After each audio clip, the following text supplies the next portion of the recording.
Gold తగ్గేదే లేదంటూ పరుగులు తీస్తోంది. వరుసగా 4సారి న్యూజిలాండ్ సెంట్రల్ బ్యాంక్ కీలక వడ్డీ రేట్లను తగ్గించడం గోల్డ్ సెంటిమెంట్ ను బలపరిచింది. రాబోయే రోజుల్లో అన్ని దేశాలు కేంద్ర బ్యాంకుల గుండా వడ్డీ రేట్లను తగ్గించే అవకాశం ఉందన్న వార్తలతో గోల్డ్పై అనూహ్యంగా పెట్టుబడులు పెరిగాయి.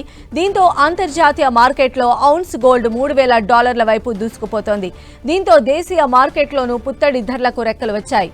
రష్యా యుక్రెయిన్ శాంతి చర్చల ప్రభావం బులియన్ మార్కెట్పై కనిపించే అవకాశం ఉందని ఇండస్ట్రీ ఎక్స్పర్ట్స్ అంచనా వేస్తున్నారు. ఈ చర్చలు సఫలమైతే గోల్డ్ రేట్స్ దిగివచ్చే అవకాశం ఉందని వారు అభిప్రాయపడుతున్నారు. గత నెల రోజులుగా గోల్డ్ రేట్ పైకి వెళుతోంది. కేవలం 4 వారాల్లోనే గోల్డ్ రేట్ 10% పెరిగింది. గత నెల 20న $78,880 ఉన్న గోల్డ్ రేట్ ప్రస్తుతం $86,740 పలుకుతోంది. ఇక గత ఏడాది కాలంలో గోల్డ్ రేట్ దాదాపు 40% పెరిగింది. ఇక ఇవాళ దేశీయ మార్కెట్లో గోల్డ్ రేటు సామాన్యులకు దడపుట్టిస్తోంది. వరుసగా 3వ రోజు పుత్తడి ధర పెరిగింది. ఈ 3 రోజుల్లో ప్యూర్ గోల్డ్ దాదాపు $1,600 పెరిగింది. ఇవాళ $450 పెరగడంతో హైదరాబాద్ మార్కెట్లో ప్యూర్ గోల్డ్ 10 గ్రాముల ధర $86,740 పలుకుతోంది.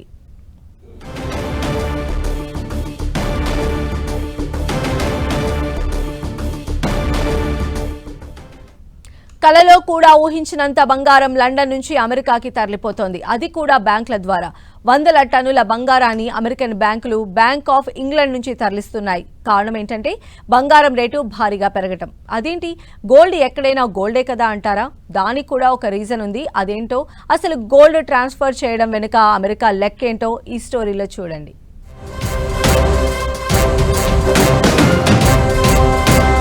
పోలెడంత బంగారం, బండి నిండా పట్టే బంగారం.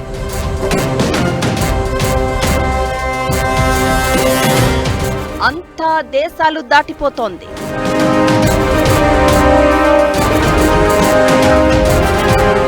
London to New York gold transfer.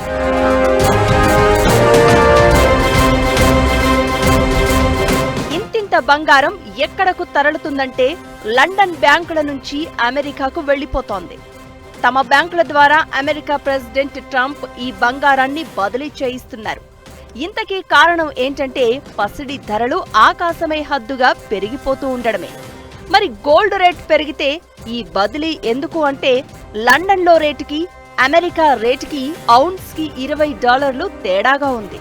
అందుకే ఈ భారీ గ్యాప్ నుంచి లాభం పొందేందుకు అమెరికన్ బ్యాంకులు ట్రై చేస్తున్నాయి.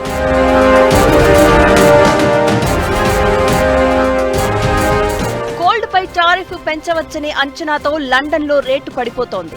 మరోవైపు అమెరికా, ఇండియాలో గోల్డ్ ప్రైస్ రికార్డులను బద్దలు కొడుతోంది.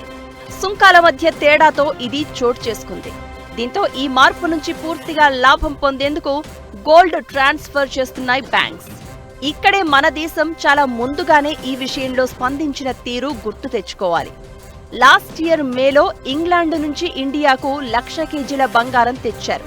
ట్రాన్స్పోర్ట్ రిజర్వ్ కోణంలో ఇంత బంగారం తెచ్చేసింది. మన దగ్గర ముంబై మింట్ రోడ్ సహా నాగ్పూర్లోని పాత కార్యాలయాల్లో ఆర్బీఐ బంగారం దాచిపెడుతోంది. కొన్నేళ్లుగా రిజర్వ్ బ్యాంక్ బంగారాన్ని భారీగా కొంటోంది. దీన్ని ఎక్కడ నిల్వ చేయాలనేది ఎప్పటికప్పుడు డిసైడ్ చేస్తూ ఉంటుంది. ఈ క్రమంలో విదేశాల్లో బంగారం నిల్వలు పెరిగిపోవడంతో ఇండియాకు తరలించింది. దీంతో ఇప్పటి రేటుతో బంగారం రూపంలో భారీగా మనకి రిజర్వ్ ధనం చేరినట్లయింది.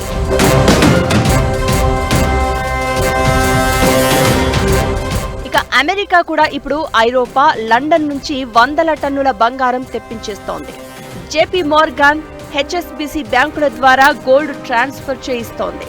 ఔన్స్ బంగారం రేటు $3,000 కావడంతో ఈ పరిణామం నుంచి బాగా లాభపడే వ్యూహం పన్నింది అమెరికా.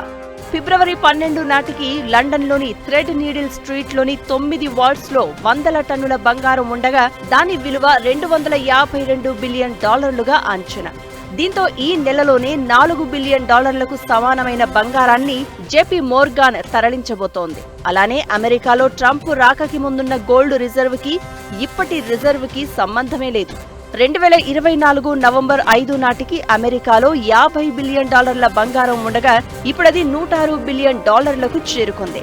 ఈ క్రమంలోనే గోల్డ్ రిజర్వులు భారీగా ఉన్న దేశాలు లాభం పొందే అవకాశాలు కనిపిస్తున్నాయి.